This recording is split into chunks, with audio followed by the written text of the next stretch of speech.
ஏதோ பாருங்க, அங்க சூரியன் அஸ்தமித்துக் கொண்டிருக்கிறது. அந்த நேரத்துலதான் இதை நம்ம பேசிக்கிட்டு இருக்கோம். கூடிய சீக்கிரம் அந்த சூரியன் கீழே இறங்கிரும் அப்படிங்கறத நம்ம பாத்துக்கிட்டு இருக்கோம். இல்ல, இங்க உட்கார்ந்து இருக்கிறவங்கள பாருங்க. அந்த பக்கம் யார் உட்கார்ந்து இருக்கிறாங்க? ஸ்நேகன் சார் உட்கார்ந்து இருக்கிறாரு. கிரியாளா உடம்ப இரும்பாக்கிக்கடா, அடமலா ஆரம்பிச்சு வெளுத்து வாங்க போகுது. இவரை விட திமுகவை திட்டுனவங்க வேற யாராச்சும் உண்டா? 5 வருஷம் முன்னாடி குடும்ப ஆட்சி வேண்டாம் என்றும், வாரிசு அரசியல் வேண்டாம் என்றும் இன்னைக்கு திமுக தன்னுடைய தேர்தல் பட்டியலை அறிவிச்சிருக்கிறது. 20 பேர் வேட்பாளர், அதுல 7 பேர் 6 குடும்ப அரசியல், வாரிசு அரசியல்.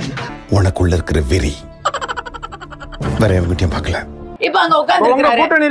அவங்க வந்து கூட்டணிக்கு சேர்ந்தா அங்க வந்து அது பெருந்தன்மை, இங்க சேர்ந்தா அது வந்து குழப்பம். என்னது? அவங்களுக்கு மட்டும் அது ரத்தம், மத்தவங்களுக்கு தக்காளி சட்னியா? உனக்கு வந்தா ரத்தம், எனக்கு வந்தா தக்காளி சட்னி. நீங்க கேளுங்க அவரை. இப்ப அவருடைய ஸ்பீச், அவர் ஃபேமஸ் ஆனது எதுக்கு? பிக் பாஸை விட அவர் வந்து திமுக விமர்சனம் பண்ணதுனாலதான் ஸ்நேகன் அவர்களுக்கு அரசியல் அடையாளம் கிடைச்சது. இன்னைக்கு அவர் அங்கேதான் உட்கார்ந்து இருக்காரு. நாம என்னப்பா செய்யறது? நம்ம ஒண்ணு நினைச்சா தெய்வம் ஒண்ணு நினைக்குது. தெய்வம் நினைக்கிறது இருக்கட்டும்டா, நீ ஏன்டா நினைச்ச? டார்ச் லைட் எடுத்து கமலஹாசன் உடைச்சாரு. இன்னைக்கு அங்கதான் உட்கார்ந்து இருக்காங்க. அப்போ பாழா போன பஞ்சு டயலாக் ஒன்னு சொன்னீங்களே, முடிவு பண்ணிட்டீங்களா? யாருக்கு ஓட்டு போட போறீங்க?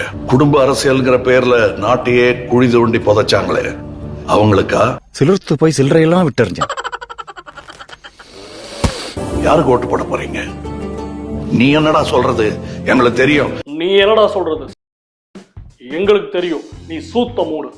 உடைச்ச டிவியவோ உடைச்ச ரிமோட்டோ புதுசா வாங்கிடலாம். ஆனா ஒரு மாநிலம் உடைஞ்சிடக் கூடாதுங்கிற ஒரு மிகப்பெரிய மக்கள் நலனின் அக்கறை கொண்டுதான் இந்த முடிவுக்கு வந்தோம். புடுங்கிருப்பாரு.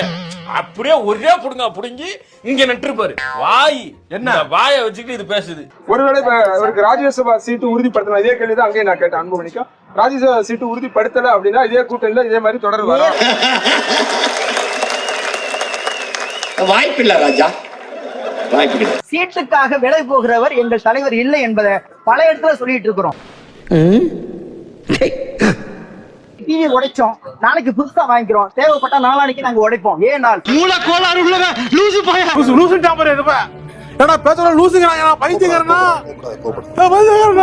மக்கள் நலன் மட்டும்தான் மக்கள் நீதி மையத்துடைய மையம் என்பதுல எந்த நேரத்துல எந்த சூழல்ல இந்த மாநில நலனும் மக்கள் நலனும் கருதி முடிவெடுக்க வேணுங்கிறதுல நாங்க ரொம்ப தீர்மானமா இருக்கோம்.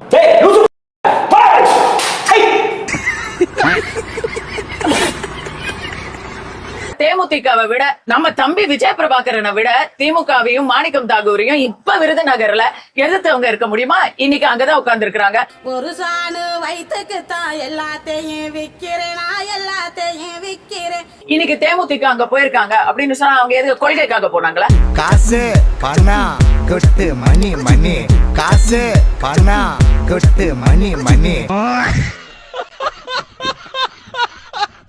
பயமுறுத்தி நாங்க யாரையும் சேர்க்கல. உண்மைதாங்க மேடம், யாரும் இங்க பயமுறுத்தி எல்லாம் சேர்க்கல. சேர்ந்தவங்களுக்கு எல்லாம் என்ன பரிசு? கமல் சாருக்கு ஒரு ராஜ்யசபா சீட்டு, தேமுதிகவுக்கு ஒரு ராஜ்யசபா சீட்டு.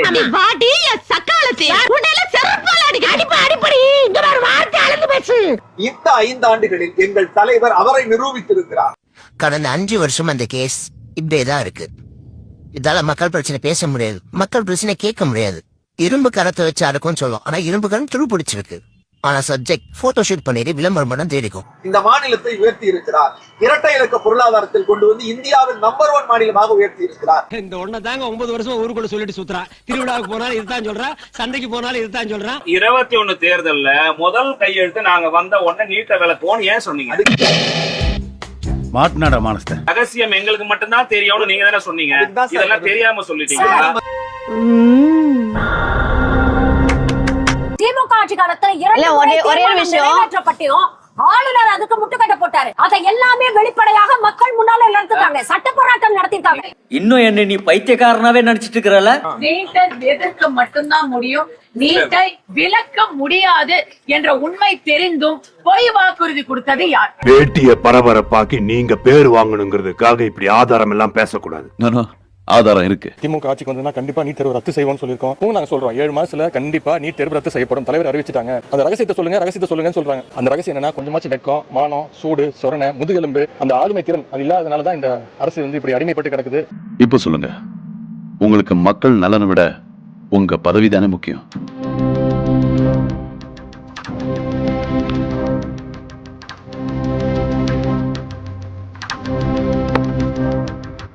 ஏடிஎம்கேவுக்கு இன்னைக்கு 4 சீட்டு சொல்லிருக்காங்களே, அதுல 2 சீட்டு உதயசூரியன் சின்னத்துல போட்டியிட போறாங்க. இல்லங்க